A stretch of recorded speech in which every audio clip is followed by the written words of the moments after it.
Hello everyone and welcome to my YouTube channel.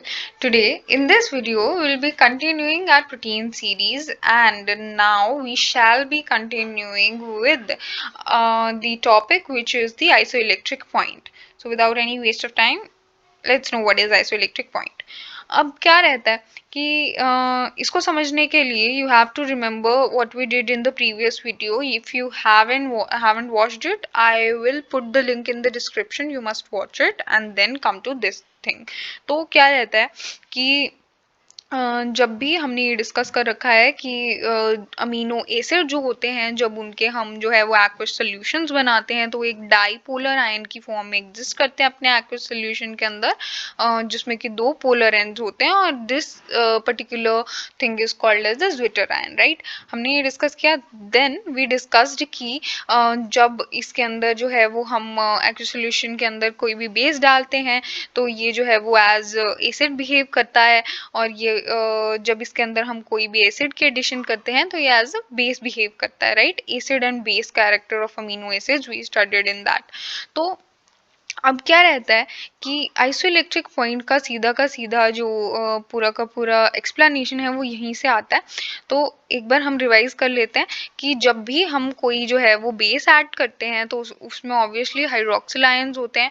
अब ये जो ज्विटर आयन है वो क्या करता है, अपने ये जो यहाँ पे ये जो पॉजिटिव एंड है यहाँ से ये अपना एक प्रोटॉन जो है वो डोनेट कर देता है. ये प्रोटॉन डोनेट कर देगा इस हाइड्रोक्सिल ग्रुप को, और ये जो हाइड्रोक्सिल आयन है ये प्रोटॉन लेकर वाटर बन जाएगा. वाटर यहाँ से एलिमिनेट होगा और हेंस ये जो है यहाँ पे कन्वर्ट हो जाएगा NH2 में. अब यहाँ पे आप देख सकते हैं कि एक पोलर एंड जो है वो गायब हो चुका है और ये जो है एक अपनी अनायनिक फॉर्म में नाउ एग्जिस्ट कर रहा है. इसका मतलब इसके पास जो है वो एक ही पोलर एंड बच रखा है, तो it is anionic in nature. मतलब एल्कलाइन सोल्यूशन में जो ज्विटर आयन है वो अपनी अनायनिक फॉर्म में एग्जिस्ट करता है. ऑन द अदर हैंड जब इसके अंदर जो है वो एक एसिड की एडिशन होती है तो एसिड के एडिशन के ऊपर यहाँ पे जो कार्बोक्सिलिक आयन जो है ये एसिड का प्रोटॉन होता है ऑब्वियसली, तो उसको रिसीव कर लेता है. एसिड का प्रोटॉन रिसीव करने के बाद ये कार्बोक्सिलिक एसिड यहाँ पे ऐड हो जाता है, जिसकी वजह से यहाँ पे भी इसका एक एंड जो है वो पोलर एंड जो है वो गायब हो जाता है और यहाँ पे एक ही पोलर एंड रह जाता है. और यहाँ पे क्योंकि पॉजिटिव पोलर एंड है तो this is the केटाइनिक form of this zwitter ion. तो एसिडिक सोल्यूशन में ये अपनी केटाइनिक फॉर्म में एग्जिस्ट करता है. मतलब कि जब जो है वो pH ज़्यादा होगा तो वो अपनी एनायनिक फॉर्म में एग्जिस्ट करेगा, और जब pH कम होगा तो वो अपनी केटायनिक फॉर्म में एग्जिस्ट करेगा. और जब pH जो है वो नॉर्मल होगा, न्यूट्रल होगा, तो वो एज अ ज्विटर आयन ही एग्जिस्ट करेगा. Dipolar ion zwitterion exist करेगा. सो इस सब को पढ़ने के बाद we are clear about the positive, negative and the neutral sides of this zwitterion. So let's get, अभी हमने ये सब कुछ पढ़ा क्यों? तो बेसिकली ये सब पढ़ने के पीछे हमारा इंटेंशन था ये देखना कि जब हम इसके ऊपर जो है वो एक इलेक्ट्रिक फील्ड अप्लाई करेंगे तब क्या होगा. तो it will be more clear by this picture. देखिए, ऑल ऑफ अस नो कि जब भी एक इलेक्ट्रिक फील्ड जो है वो दिया जाता है किसी भी सोल्यूशन को, तो जो पॉजिटिव एंटिटी उसके अंदर प्रेजेंट होती है वो कैथोड की तरफ मूव करती है, और जो नेगेटिव एंटिटी प्रेजेंट होती है वो मूव करती है एनोड की तरफ. राइट, तो अभी यहाँ पे हमारे पास पॉजिटिव एंटिटी क्या है और नेगेटिव एंटिटी क्या है. अभी क्या रहता है कि यहाँ पे जो अभी अभी हमने देखा कि अगर वो अपनी अनायनिक फॉर्म में प्रेजेंट है तो वो मूव करेगा ऑब्वियसली एनोड की तरफ. राइट, अगर वो अपनी नेगेटिव फॉर्म में प्रेजेंट है, मतलब एसिडिक अल्कलाइन सोल्यूशन में प्रेजेंट है, और अगर वो अपनी केटाइनिक फॉर्म में प्रेजेंट होगा मतलब कि एसिडिक सोल्यूशन में, तो वो मूव कर जाएगा अपनी कैथोड की तरफ. राइट, तो इलेक्ट्रिक फील्ड के अंदर जो है वो मूवमेंट्स इस तरीके से होंगी. बट द थिंग इज कि अगर ये जो है वो ना ही एनायनिक फॉर्म में है ना ही केटाइनिक फॉर्म में है, तब क्या होगा? तब यहाँ पे कोई भी मूवमेंट नहीं होगी. मतलब कि जब जो है वो न्यूट्रल सोल्यूशन में अपने ज्विटर आयन की फॉर्म में प्रेजेंट होगा तब ये कोई भी मूवमेंट जो है वो शो नहीं करेगा.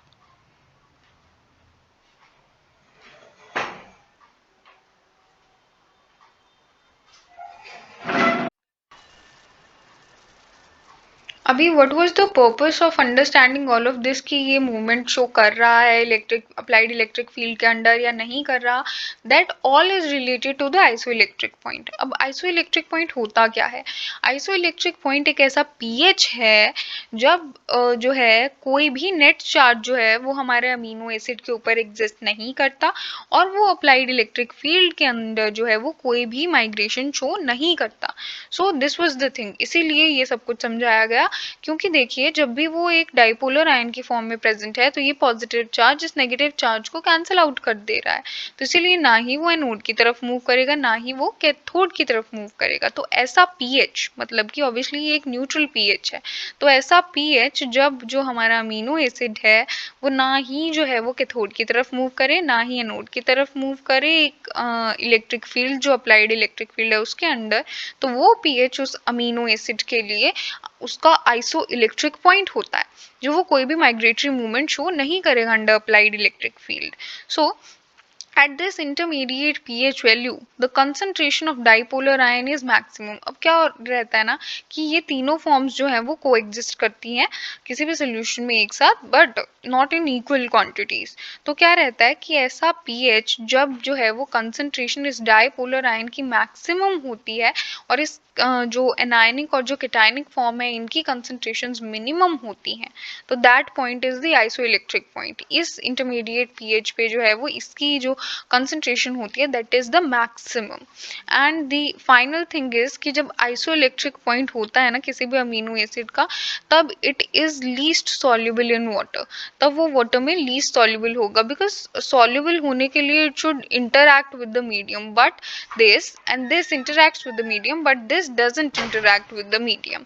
सो ये जो प्रॉपर्टी होती है this is used for the separation of different amino acids obtained from hydrolysis of protein। जब भी हम प्रोटीन की वाटर के एडिशन के साथ जो है वो हाइड्रोलिसिस करते हैं तो ऑब्वियसली प्रोटीन के पास जो है वो बहुत सारे अमीनो एसिड्स उसके अंदर जो है वो टाइड होते हैं बाय पेप्टाइड बॉन्ड्स, राइट। तो अभी क्या रहता है कि अब बहुत सारे अमीनो एसिड्स हैं, तो हर एक अमीनो एसिड को अलग करने के लिए ये जो आइसोइलेक्ट्रिक पॉइंट है वो सबसे सूटेबल है, क्योंकि सबकी जो सॉल्युबिलिटी होगी वो अलग अलग होगी, सबके अपने आइसोइलेक्ट्रिक पॉइंट्स होंगे, तो उस टाइम जो है वो उसे उस मीडियम से हम उसे जो है वो आसानी से सेपरेट आउट कर सकते हैं। So this was it in the isoelectric point. I hope you are clear with this thing now, and the next video of protein series will be uploaded soon. Thank you and subscribe to my channel.